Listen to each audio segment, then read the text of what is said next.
Oke, selamat pagi semuanya. Assalamualaikum warahmatullahi wabarakatuh. Nama saya Muhammad Rashid. Saya di sini ingin menjelaskan tentang eh, menentukan jenis pondasi pada tiap jenis tanah yang berbeda. Nah, sebelum kita memulai pembelajaran, alangkah baiknya kita berdoa dulu menurut agama dan kepercayaan masing-masing. Berdoa dimulai.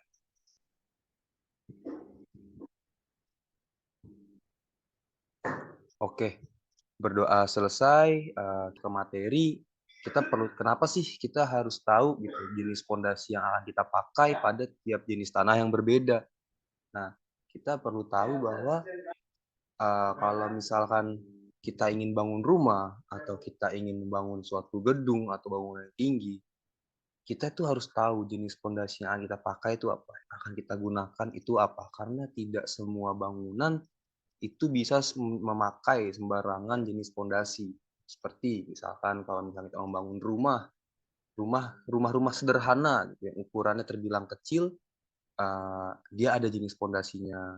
Lalu untuk bangunan gedung bertingkat tinggi seperti Burj Khalifa, nah itu ada juga jenis pondasi yang dipakai itu nggak sembarangan. Nah, kenapa sih kita harus memperhatikan jenis pondasi itu?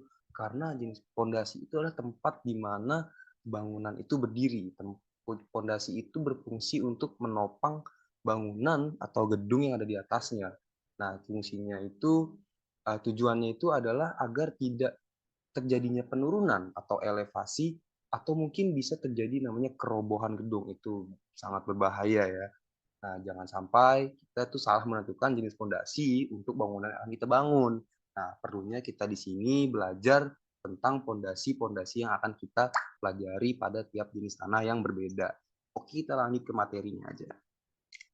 Nah, yang pertama itu apa sih arti dari fondasi itu sendiri? Nah, kita bisa lihat fondasi itu adalah suatu bagian dari konstruksi bangunan yang berfungsi sebagai penopang bangunan dan meneruskan beban bangunan atas atau yang disebut dengan upper structure. Jadi beban yang ada di atas tanah itu, yang ada di atas fondasi itu, ke lapisan tanah yang cukup kuat daya dukungnya. Nah, jadi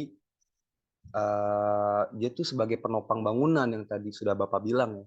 Nah, fondasi ini pun dibagi menjadi dua. Nah, yang pertama itu ada fondasi dangkal, lalu ada pondasi dalam. Pondasi dangkal disebut shallow foundation, bukan lagu shallow ya. Nah, yang kedua ada pondasi dalam atau deep foundation. Nah, untuk pondasi dangkal itu apa aja? Nah, untuk pondasi dangkalnya itu pun terdiri lagi dari menjadi beberapa jenis pondasi lain.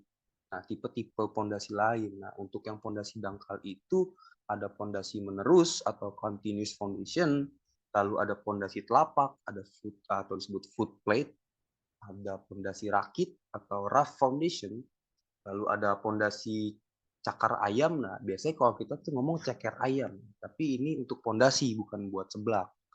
Nah, lalu ada pondasi sarang laba-laba. Nah, ini ada dua pondasi ini yang namanya kayak nama makanan gitu, ceker ayam sama sarang laba-laba, kue cubit itu.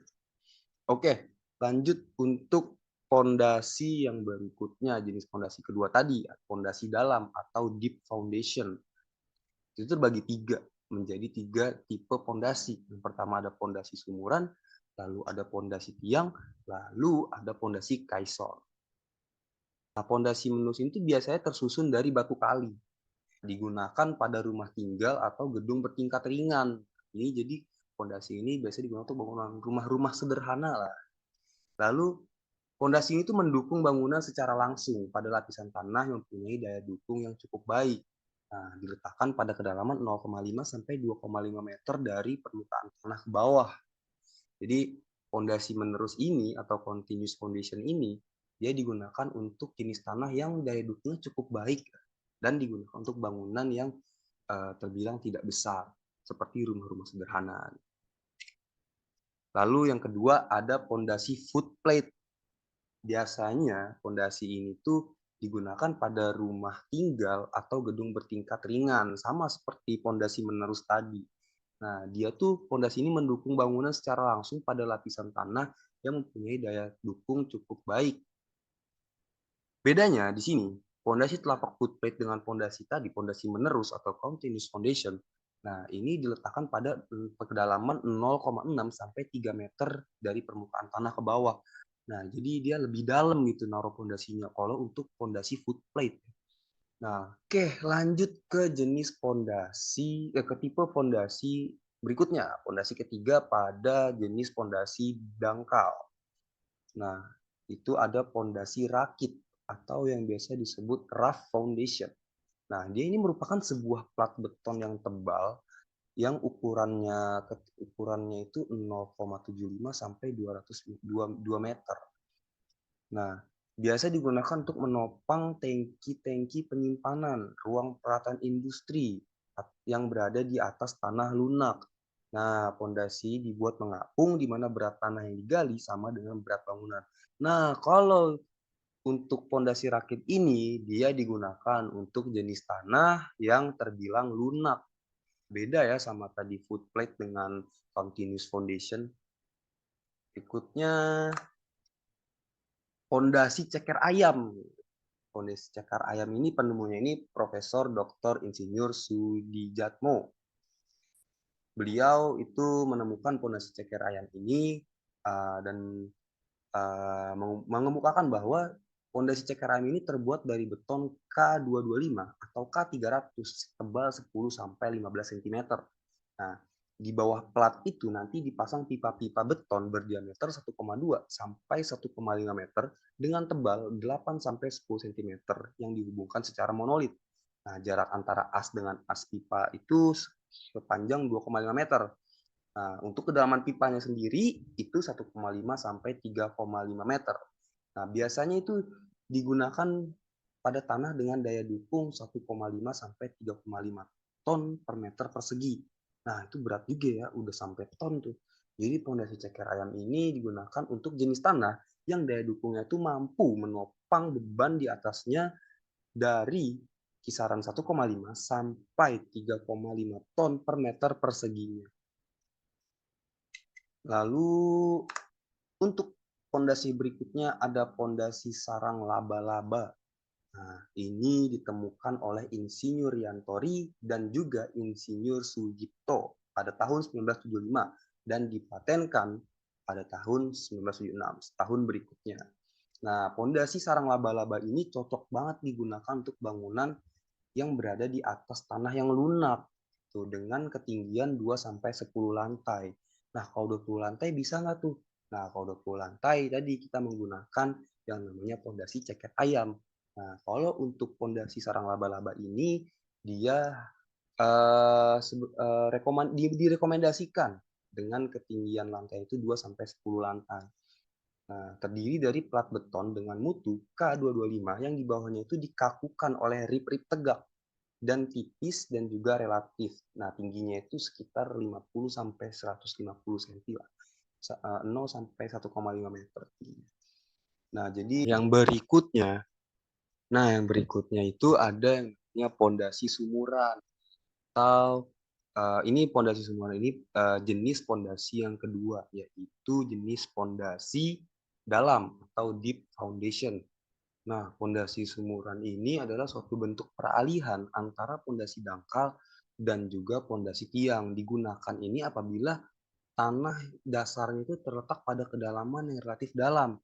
Nah, jenis pondasi dalam ini tuh yang dicor di tempat dengan menggunakan komponen beton dan batu belah sebagai pengisinya.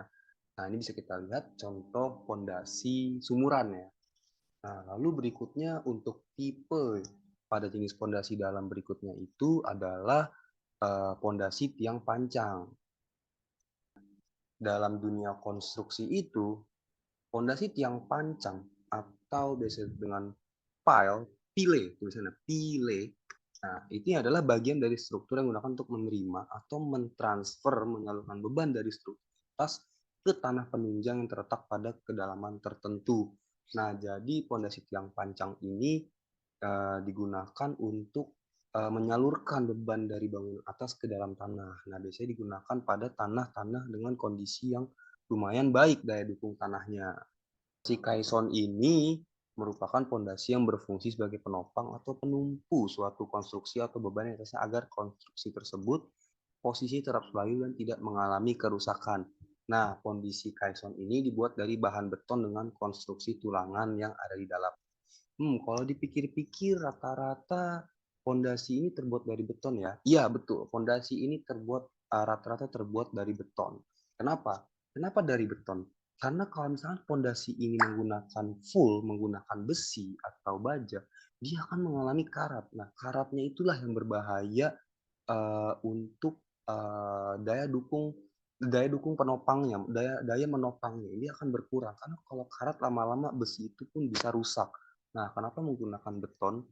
Karena beton ini selain daripada mudah untuk dibuat, dia pun memiliki daya dukung untuk menopangnya itu kuat dan tidak mudah rusak, tidak mudah rusak karena umur ya. Nah, kalau misalnya kita menggunakan kayu, kayaknya nggak mungkin sih. Nah, kenapa kita menggunakan beton juga? Nah, jadi gimana? Sudah paham belum soal pondasi, jenis-jenis pondasi pada tiap tanah yang berbeda nih anak-anak eh, kemampuan berpikir dan menghafal anak-anak ya, murid-murid sekalian. Nah, jadi kita kalau jika tidak ada pertanyaan yang ditanyakan, Bapak tutup presentasinya. Setelah ini kita mengerjakan latihan.